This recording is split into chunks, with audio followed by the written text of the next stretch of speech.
Мондай деген өзүң абалда каласың, ошол баланы өзүң эле туруп барып таш менен жанчып салгың келет да. Бир семьяны өрттөбүйгөн.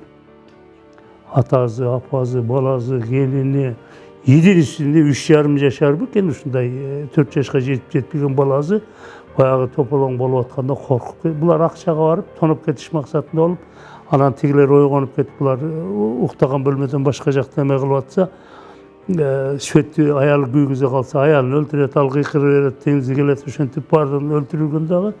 Тиги бала кроваттын түбүнө кирип кетет. Кроватта мындай покрывал жабып, ошо покрывалдын түбүнө тигилер көрбөй калган да. Бул баягы уголовный тарабынан изилденип эме кылып атканда, единственный жанагы күбө кимдер үйгө киргендигин биле турган жанагы 4 жашарга жетпеген бала. Негизги күбө ошол да. Анан кийин тигилердин подозреваемыйлардын деп айталык, сүрөттөрүн көрсөтүп да. Дегенде жанагы бала бирөөдү көрүп туруп, муну жаман киши деп ыйлай берет да.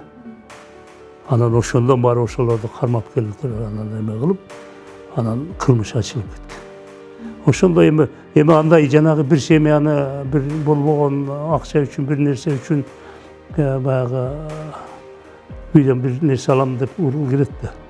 Жанагы ындай ишке барган бул адам эмес, бул айбанчылык да.